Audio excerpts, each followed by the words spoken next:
Good day and welcome to another episode of Regional Review. I'm Kenya Kambowe, the Namibia Media Holdings correspondent in the northeastern regions. First of all, I hope our viewers had a great Easter long weekend.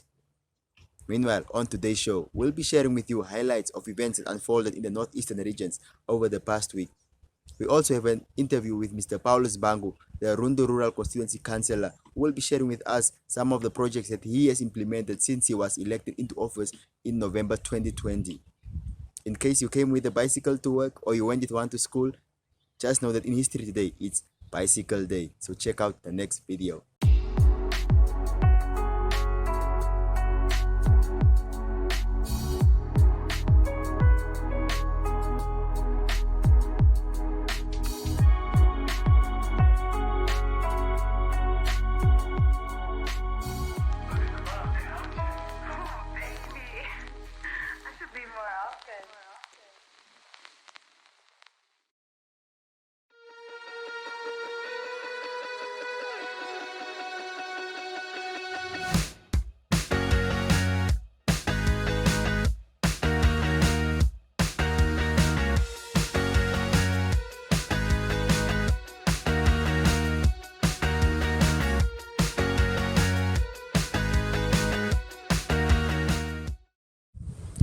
Welcome back to the new segment on Regional Review.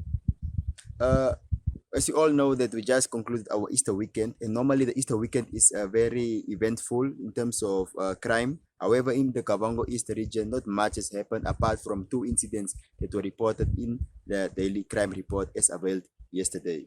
One of the incident was a pensioner who hanged himself or committed suicide at Satotwa village in Kavango East region, as well as a 13-year-old boy who last week Friday was attacked and killed by a crocodile at Opapama village. On a sad note as well, the family of a 9-year-old boy who was struck by a crocodile at Rujarara village also expressed their disappointment, or they still feel hurt by the fact that they haven't yet recovered the body of their loved one. The 9-year-old boy was herding goats with one of his friends when they went to the river to let the livestock go and drink water. As he also attempted to drink water, the crocodile struck him, and ever since that day, which is the 2nd of April, he hasn't been found yet. The family are still hopeful that his body might be recovered. Attempts to track down or to trace the crocodile has not been fruitful. And meanwhile, if you look at Mupapama, where a boy was attacked on Friday, as well as Runjarara, the distance is not that much. So basically, in that area, there are a lot of crocodiles, and so residents are urged also by the local councillors and all that to refrain from making use of the river more that often. Our second story is about Road Fund Administration CEO Mr. Ali Ipinge, who shared his disappointment over how Runtown Council has been maintaining roads. This is what he had to say. And certainly from where we were in January and where we are now, there has been no improvement, except on the road that we are talking about. And that, of course, is a special intervention that the Roads Authority, Road Fund Administration, the Rundu Town Council, supported by a competent team from the contractor side and the supervisor, that we're able to deliver on that project. But on the normal program allocation that we provide to the Rundu Town Council to maintain their roads, sadly there has been no movement since January this year. Despite the fact that a contractor has been appointed, I'm informed, despite the fact that there's a consulting engineer appointed to supervise the work, there has been no visible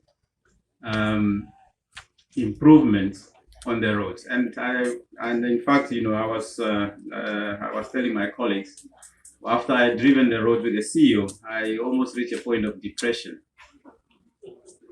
And it might sound like a joke, but if you have got a contractor appointed for 4 months, they have received a budget through RFA to the Rundu Town Council to make sure that the road users in Rundu enjoy particularly pot-free roads on the bitumen road.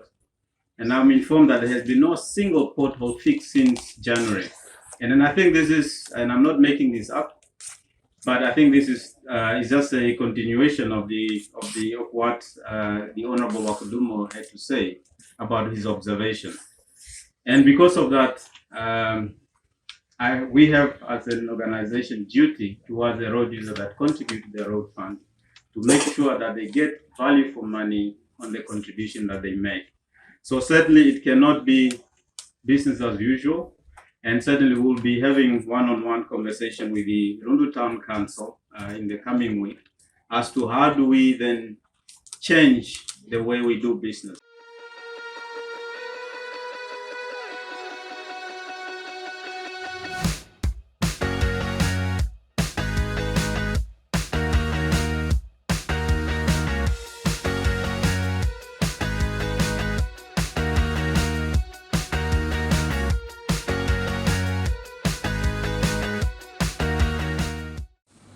Honorable Bangu, thank you very much for making time for us. Can you just tell us some of the projects or some of the issues that are affecting the community that you've addressed since you've been elected the councillor for Rundu Rural Constituency?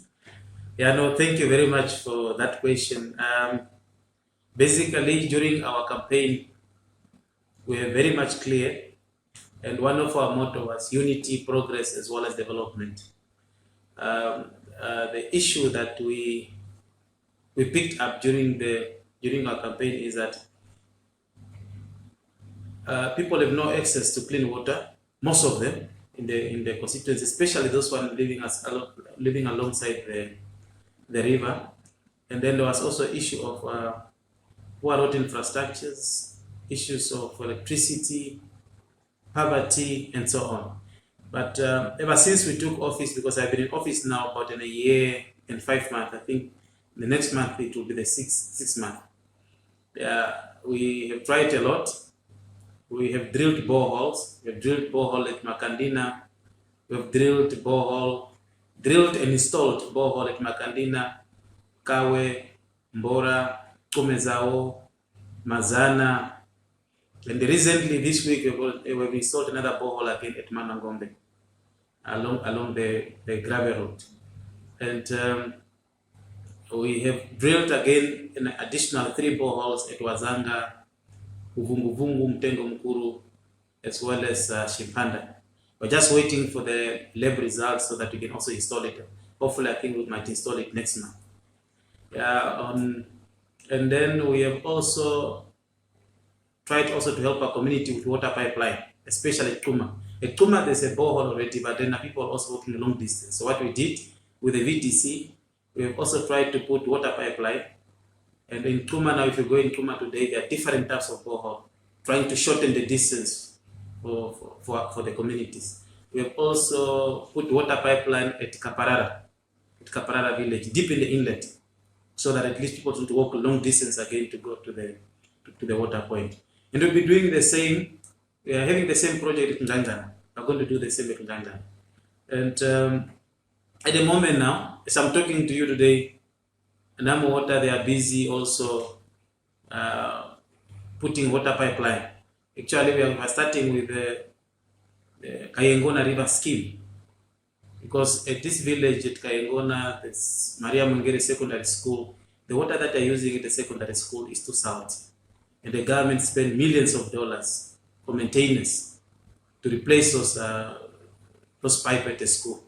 So we came up with the river scheme project. We had an engagement with the board of directors of Namu Water, the CEO of Namu Water, but now they've already started. They've already started putting water pipeline. I think they already have a filter in Rundu, and hopefully by the mid of May, that project will be completed. Some of the issues that we are doing, apart from that, we've also been providing also electricity, especially at Mayana. We have put electricity there for the first time since independence, because the village never had electricity before. And the next project is we are going to start at Mtengo Mukuru to put electricity there. And the community of Kambowe and the community of Ngara Mateya, they've also assembled little fund on their own. So we'll also chip in so that we can also help them to have electricity at those villages. Apart from that, we've also been trying to help the less privileged people in our community. We've been building houses to the less privileged. We built houses to some of the mentally challenged people. One at Manangombe, another one at Mapupu, then at Ngondo. We've also built houses also to those that we felt that they are less privileged.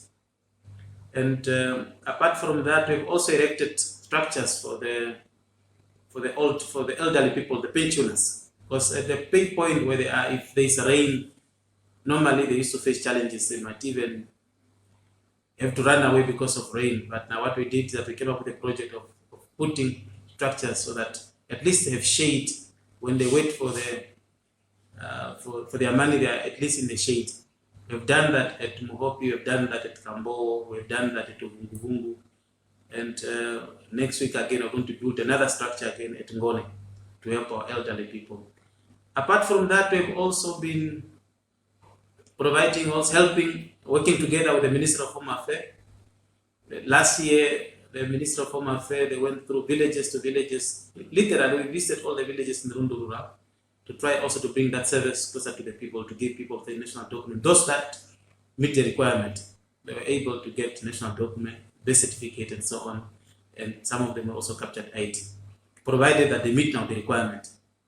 We're also fortunate. We also invited the ED for the Minister of Home Affairs, Mr. Maritz, went together with him deep in the inlet to go and see for himself the situation on the ground. I was very much impressed with the team, the Home Affairs team. They were hard at work.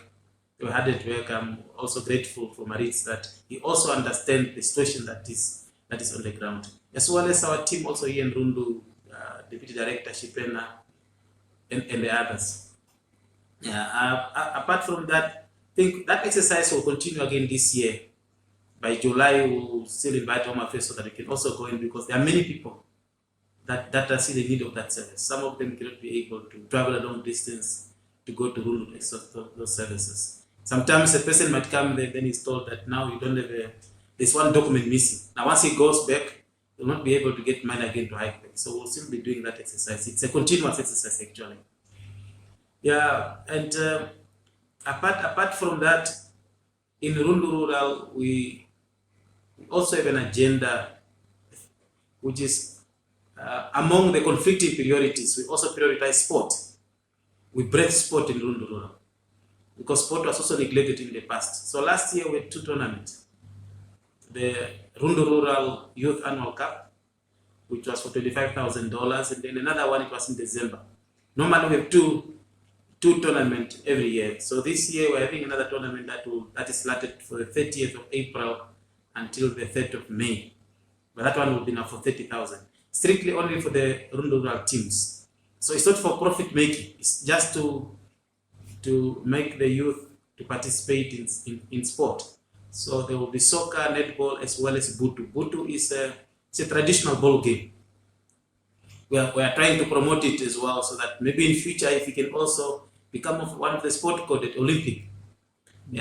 So the May tournament is only for the Rundu Rural, but the December tournament is an open one, so that we can also expose our young peoples to compete with others at the highest level. So every December holiday that is open for everyone. Even a team from Oshakati can come and join. Even a team from Vindu, Kokatima, they can just come and join and compete with our boys. But the one for May is to prepare them so that they can also be on par with others. And then in December, then they test, they compete with others now at a higher level. So to us, sport is very much important. We are trying to raise the profile of sport in the constituency. And secondly, again, is that we are fronting sport also as one of the efforts in trying to alleviate or reduce the level of crime. Because once the youth are serious with sport, they are busy with sport activities, at least there will be very minimal cases of crime. So that is some of the thing that we are doing in the constituency.